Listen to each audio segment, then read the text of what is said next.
Então, boa noite a todos. Aqui é o vídeo que vai concluir a aula de ontem, baseado no raciocínio, né? Que é justamente sobre os perigos da filosofia, ou melhor dizendo, não é nem filosofia, é uma ideologia, tá? Que põe em risco as estruturas da sociedade. Então, os perigos da filosofia marxista, tá? Nós vimos rapidamente como isso invade de uma forma muito assim estratégica e consegue muitas batalhas que eles desejam triunfar, de uma forma que isso os beneficiam. Não é um assunto extremamente fácil, tá? Ao contrário, é um assunto extremamente difícil até mesmo de abordar e de explicar, porque ao falar sobre o marxismo, estamos falando a respeito de uma organização altamente desenvolvida e com diversos recursos ao redor do mundo, tá? Você vê a KGB, você vê toda a formação do que ocorreu na Rússia, na Alemanha e nesses países, né? Desenvolvendo seus grandes líderes, né? Que defendiam o socialismo, entendeu? Então, não é fácil falar esse assunto, mas a gente vai dar continuidade e fazer a conclusão dessa aula, tá? Não da matéria. Então, aqui hoje eu vou tentar responder a seguinte pergunta: quem controla a escola governa o mundo? Ou seja, o pensamento que está nas redes públicas de ensino controla e governa o mundo? Será que isso procede? Será que isso é verdade? Então nós vamos ver aqui que sim, tudo que é ensinado nas universidades, nas escolas, elas têm uma consequência na sociedade. Eu gosto muito de usar esse exemplo. Por exemplo, antigamente as universidades eram geralmente norteadas por princípios de uma cosmovisão eterna que beneficiava todos os indivíduos, sem trazer a ideia de luta de classe, sem colocar um contra o outro, sem trabalhar essas invenções da desigualdade social, que isso, em certo sentido, não existe, tá? Isso é um assunto muito mais complexo, que pode ser visto e revisto em um outro momento. Mas por que não existe? Porque o fato do capitalismo progredir evita a miséria, entendeu? Enquanto o capitalismo se ele tiver um retrocesso, a miséria cresce. Nada pode particularmente ocupar o capitalismo atualmente e trazer tantos benefícios como nós temos hoje. Porque até mesmo vocês vão ver dentro da argumentação esses pensamentos, tá? Essas informações. Mas dentro do ponto que nós queremos trabalhar aqui é fazer a conclusão, o fechamento do que falamos ontem, tá? A respeito dessa influência que está que na verdade dominou completamente o Ministério da Educação e Comércio. Então, não estou dizendo que é ruim fazer um curso, que é ruim se tornar professor. Não estou dizendo isso. Estou dizendo que o defeito, a deficiência, a questão chata do ponto é que essas pessoas se tornam militantes orgânicos, intelectuais do marxismo, que vai dar origem ao comunismo, entendeu? E quem sabe muito bem, o comunismo matou milhares de pessoas, né? Você vê aí, inclusive tem um livro negro do comunismo que vai trabalhar diversas informações estatísticas, no qual o comunismo, ele dominando todas as esferas de uma nação, ele põe em risco a vida de todas as pessoas, inclusive as pessoas que não tem nada a ver com esse debate. Você vê o Camboja, então a gente citou muita coisa, entendeu? Além de que temos outros vídeos no canal, tá? O canal Refúgio Teológico também aborda essa questão. Então o assunto é muito vasto, certo? Então aqui, onde começa a atuação do pensamento comunista, né? Do pensamento marxista, né? Onde começa, tá? Desde que o livro O Manifesto do Partido Comunista, que eu mostrei a vocês ontem, tá? Eu tenho aqui um exemplo na minha biblioteca. Então o que acontece?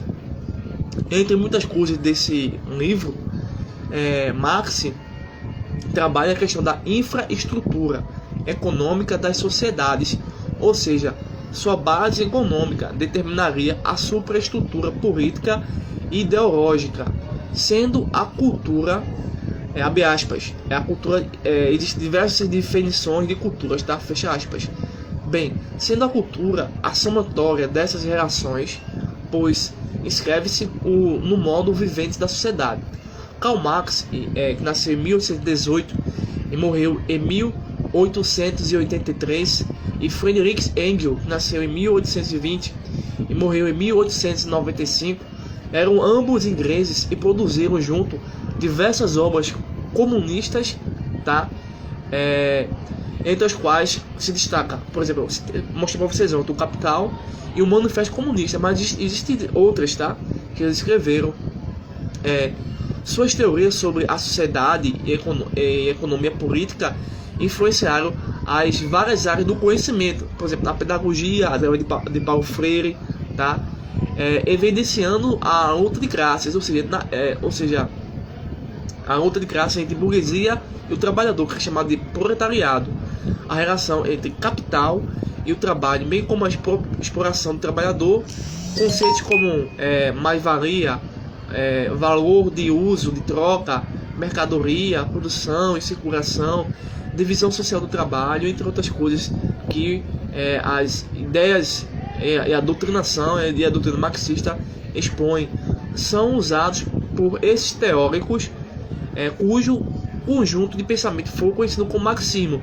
Porém, mais adiante, verificou-se que o marxismo ele não consegue existir na sociedade, e daí criou-se uma nova interpretação com a escola de Frankfurt, tá?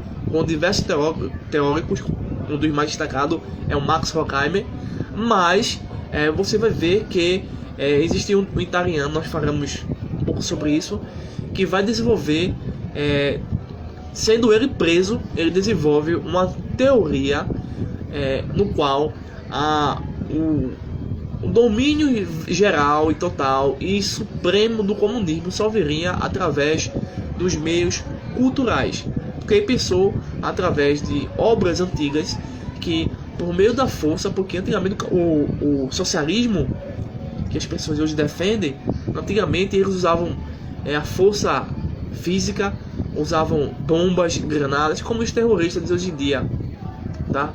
Lá próximo à área de Israel. Então eles usavam a agressão, a questão física. Depois viram que isso não adiantava em nada, porque a sociedade, inclusive os trabalhadores, se voltavam contra os socialistas, entendeu? Aí depois não, com essa nova interpretação, o marxismo ganha um novo espírito e assim entra sutilmente nas universidades, tá? E assim conseguem enganar, né? Porque a jogada é enganar o público, tá? Certo? Essa é a questão sobre o livro O Manifesto do Partido Comunista. Então, esse livro foi escrito e facilitou a sua doutrinação, né? E se transformou na pedagogia do comunismo e também na pedagogia do oprimido. E desta forma é possível ter uma vida sem realmente acreditar em uma divindade, entendeu? E para isso é preciso ter a prática, colocar em prática o plano antiteísta dentro do sistema escolar da rede pública. Ontem a gente relatou um fato de que havia uma professora dentro de um país plenamente fechado e comunista. Então, te dá um ponto importante sobre o Muro de Berlim, né, que caiu em 1989. Muitos não sabem, e se sabem, não querem dizer. O pessoal que vivia do lado comunista queriam a todo custo voltar para o lado capitalista. Você sabia disso? Não era o contrário, não. Não eram os capitalistas, os trabalhadores, né, nesse sistema de consciência, sistema econômico, não eram eles que queriam ir para o outro lado comunista, mas sim os comunistas que, entre aspas, estavam percebendo que aquilo ali era a gota d'água, iria adiantar, não é? Então, percebendo isso, o comunismo fingiu-se de morto, entregou as suas armas, tá? E assim enganou vários países, vários líderes políticos e mundiais, e eles começaram a infiltrar-se por meio da educação, entendeu? Então, o Muro de Berlim, você observa que os socialistas daquela época que eram assim, tomaram consciência de si e perceberam que era tão ruim para a sua própria sociedade que eles queriam voltar, entendeu? Queriam voltar, tá? Então é a mesma coisa, se você dividir o Brasil, vamos supor, se você divide o Brasil com uma parede gigantesca e por do lado pessoa que só acredita na ideologia de gênero, no feminismo, entendeu? Aí e do outro lado de cá as pessoas que são contrárias a isso. Você vai ver que o pessoal que passar um tempinho no aspecto socialista vai querer voltar para o aspecto capitalista. Bem, na escola existe apenas o ideal marxista, tá jogando assim os alunos no profundo abismo da ideologia de gênero e coisas semelhantes. As estratégias dos socialistas é apresentar aos alunos que a visão de mundo deles é a única, pois ela tenta solucionar as desigualdades sociais. Esse sistema torna qualquer pessoa num indivíduo inimigo de Deus. O sistema educacional é o carro-chefe do projeto comunista. Quem é que controla o sistema educacional? Qual ideologia controla, monitora, filtra e revisa o que é passado nos livros didáticos? Sabemos que é o marxismo cultural, que é um sistema anti-Deus. Esse sistema define e determina o modo de criar leis e decretos dentro do universo político. Eles aos poucos estão recriando toda a narrativa histórica à sua imagem e semelhança para não deixar nenhuma prova de sua natureza demoníaca. Para muitos, as palavras do marxista é a voz de um Deus e não de um homem. O nazismo tem origem na doutrina marxista, certo? O nazismo, quando estava em pleno poder, objetivava destruir da face da terra o autêntico cristianismo. Martin, um dos homens mais próximos de Hitler, disse publicamente em 1941: o nacional-socialismo e o cristianismo são irreconciliáveis. Trecho do livro Quem Controla a Escola Controla o Mundo. No pensamento marxista, eles próprios são o Estado educador e as crianças seus futuros soldados.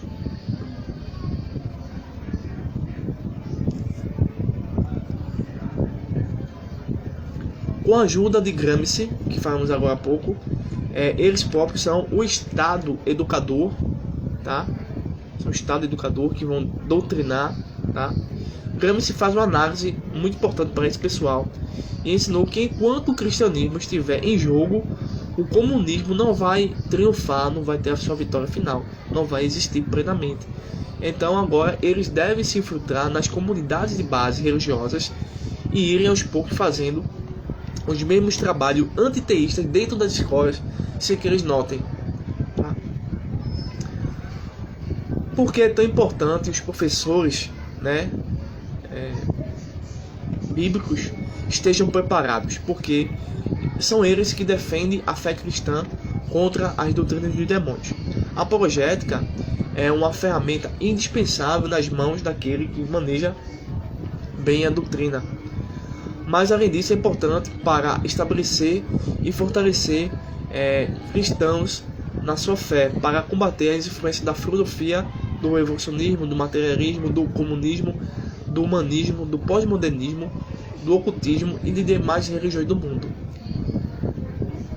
A apologética consegue, por meio de uma cosmovisão cristã, avivar e restaurar a sociedade. A sociedade que nós temos hoje é fruto, deixa eu pegar aqui, é fruto de uma contracultura que levou milhares de estudantes, tá, à luta por uma educação melhor, por um viés, tá, muito marxista. Isso aconteceu nos Estados Unidos, na França, aqui no Brasil principalmente, em todos os países, assim como as formas de música e o jeito de viver que se contrapunham ao modo de vida cheio de normas e regras advindas de uma sociedade hierárquica patriarcal, buscavam uma vida alternativa, como dizia a música Raul Seixas, viva a sociedade alternativa. Então esse pessoal foram conquistados pelo pensamento marxista, e eles agora vão criar contracultura, modificando as músicas, as vestes, o comportamento. Daí você vê que a citação daquilo que era equivocado, errado, passa a ser visto como algo bom. Então, na visão, o homem, eles buscaram muito a visão homem-natureza, ou a questão mais ambiental. Buscou um modo de vida menos estressante, mais próximo à natureza, com menos agrotóxicos, menos poluentes visuais, sonoros e ar. Contraposto à sociedade do consumo do capitalismo, exacerbado das tecnologias de tal forma que, afirma um determinado pesquisador, a contracultura pregou seu retorno à natureza diante da alienação trabalhista e do pragmatismo cientificista. Ergueu os valores da contemplação e da harmonia. Era como se os jovens do mundo ocidental, especialmente os hippies, estivessem redescobrindo o milagre diário da natureza, celebrando-se, na verdade, o mito da pureza do ser humano em contato com o mundo natural, um ambientalismo místico, em suma, integrando a novíssima fantasia utópica da juventude mundial. Então, era, de certa forma, um retorno a uma ideologia comunista, porque geralmente a ideologia comunista é levar uma comunidade, um conjunto de indivíduos para um comunismo original. No comunismo original não existe o que? O trabalho na concepção capitalista. Também não existe a ideia de gênero, não existe a ideia de pai, mãe e filhos, não existe a ideia de casamento heterossexual, tá? Existe a sexualidade de um com todos e todos com um, entendeu? Ou seja, essa comunidade comunista, dentro dessa estrutura da natureza mística, é fazer com que aquela comunidade compartilhe tudo. Por exemplo, se um casal, homem e mulher, tem um filho, aquele filho não é dele nem dela, é da comunidade. E esse filho pode ser usado para diversos tipos de prática, até mesmo absurda, no qual, dentro da concepção comunista, a ideia de absurdo não existe. O que existe é a ideia de retorno à natureza, entendeu? Então, somos frutos, infelizmente, de uma contracultura. Então, eles, incentivados pelo pensamento marxista, continuam aí desenvolvendo esse pensamento agora muito mais dentro das escolas, tá? Bem, para os especialistas em apologética, o apóstolo Paulo seria um apologista escrituralista, tá? Ele vai refutar o empirismo e o racionalismo, mas defender o escrituralismo. Estou falando aqui dentro de um curso chamado Curso de Apologética Cristã, um assunto sobre o marxismo cultural. E dentro desse curso escolhemos um tema que abarca tanto o Apologética Cristã quanto o outro curso chamado Combatendo o Marxismo Cultural. Então esse assunto é visto pela apologética e pelo marxismo cultural, tá certo? Pelo curso de Combatendo o Marxismo Cultural, ok? Por isso que você vai ver na playlist o mesmo vídeo para esses dois cursos, porque eles se complementam, tá? Bem, lembre-se de que tentar unir o marxismo com o cristianismo se cria um cristianismo diabólico. O diabo opera neste mundo por meio de ideologias. Ele é o maior formador de opiniões. A teologia é uma ciência. Ensina que o cristão pode e deve ocupar os meios culturais, educacionais e políticos da sociedade. E deste modo, com muita oração, o crente vence os inimigos de Cristo. A apologética tem temas principais, conhecido como defesa, apreciação e tradução. No primeiro existe a tarefa de descobrir o elemento que permite mostrar a verdade. No segundo, é demonstrado que a fé cristã é possível. No terceiro momento, a ideia de fé é explicada da melhor forma possível. O sistema antiteísta, no qual nós estamos vivendo aqui, é profundamente complexo, pois envolve-se no amontoado de ideologias, como por exemplo, pós-modernidade, feminismo, marxismo, relativismo, ocultismo, filosofia da nova era. Desse modo, cada um deles vai negar a racionalidade, a verdade objetiva, os fatos históricos e a identidade. Entretanto, entendemos que a pós-modernidade é um mundo sem forma e vazio. E por ser um mundo sem forma e vazio, ele pode ser, ao mesmo tempo, ofensivo e não ofensivo, entendeu? Mas qual destes elementos que o sistema antiteísta tem será predominantemente feito para ser a matéria-prima de um novo cosmos super antiteísta? Mas nenhuma dessas ideologias pode responder às maiores perguntas que a humanidade indaga, ou seja, as perguntas continuam a existir independente do grau de lavagem cerebral que as pessoas sofrem hoje em dia. Independente do grau, elas ainda vão buscar, perguntar e responder as seguintes perguntas: de onde eu vim, para onde eu vou, por que eu estou aqui, como eu devo viver. Então, os perigos da filosofia marxista são inimagináveis. Lembre-se que na década de 1960, 1970, que nós falamos um pouco lá em cima, onde surgiram novas formas de identidade socioculturais, cujo combustível eram os elementos fragmentados do pensamento marxista, como pregava arduamente Raul Seixas. Viva a sociedade alternativa. Então, a sociedade alternativa hoje para os marxistas é, infelizmente, a educação. Eu estou aqui para concluir esse vídeo. Estou aqui com esse livro aqui, Maquiavel Pedagogo. Como está preto e branco, não vai aparecer muito bem não, né? De Blaise Pascal Bernardin, tá? Na introdução, nós encontramos aqui algo muito interessante que vai abrir a nossa mente, tá?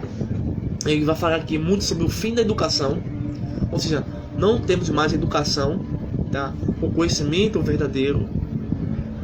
Existe um projeto contra a educação. Existe uma ideia de dominação cultural.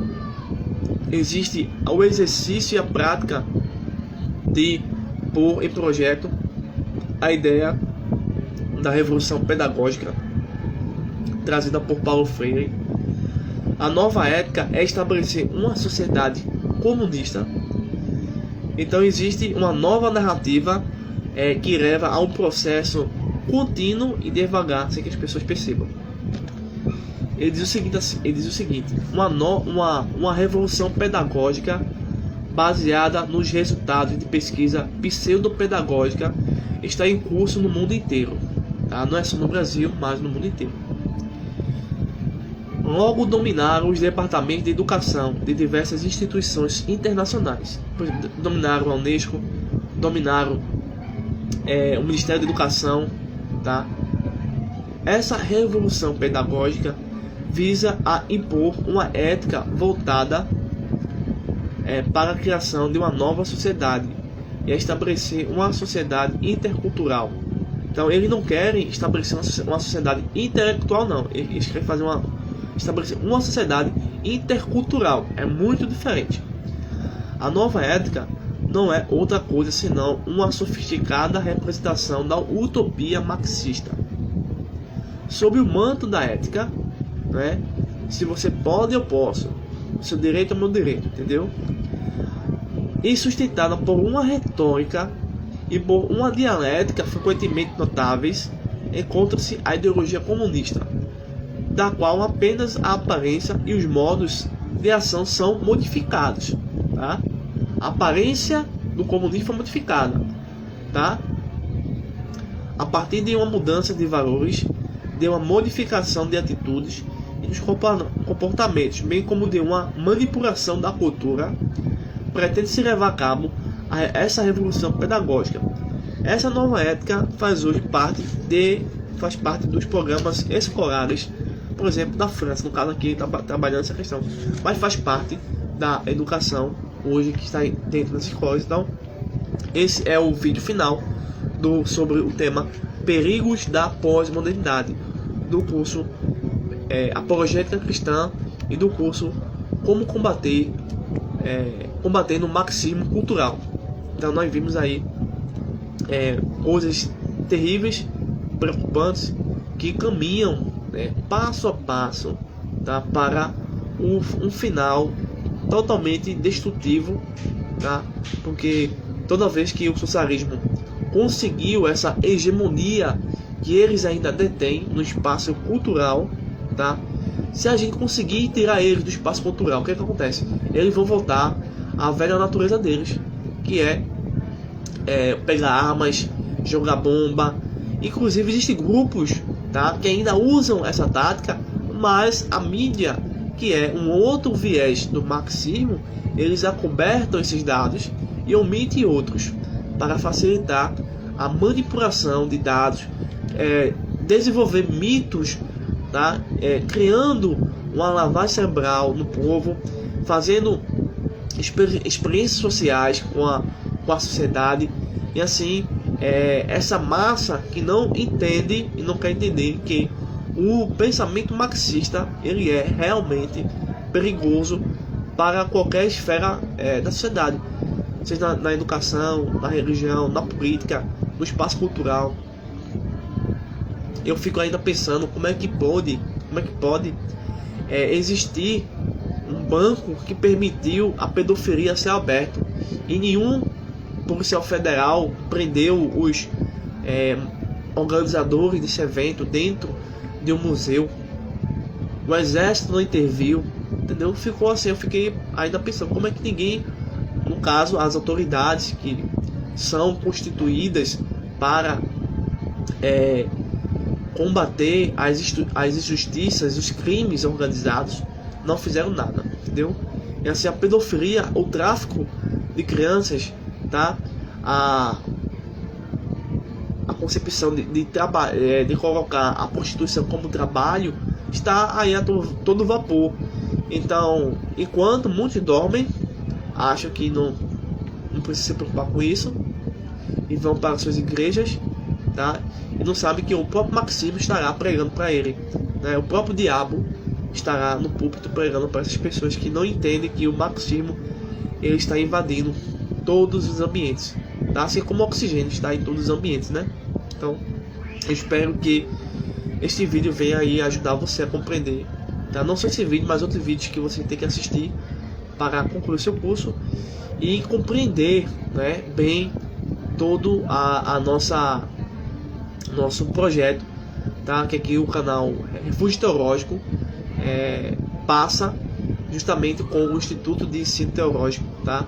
Para vocês. Então, até o próximo vídeo, se assim permitir. Então, se você gostou desse vídeo, aquela regra básica, né? Compartilha, deixa seu like, porque se você assistir o vídeo no YouTube e não deixar o like, o YouTube ele tem um programa de inteligência artificial. Esse programa ele só consegue, mesmo que eu esteja falando contra o marxismo, ele só consegue vender esse produto, esse vídeo para outras pessoas se tiver bastante likes. Se não tiver, esse vídeo vai estar no YouTube, mas vai estar no ambiente morto. Então vocês vão procurar e não vão encontrar. Então é importante você deixar o seu like, compartilhar, para que mais pessoas tenham acesso a esse conteúdo, tá bom? Então, eu estou com uma ideia para essa semana. E se der certo, segunda-feira a gente se encontra, tá, com uma outra abordagem, uma outra temática, para assim vocês verem, né, cada vez mais os fatos, tá? Que a gente gosta muito de trabalhar com a questão de fatos, tá bom? Até o próximo vídeo.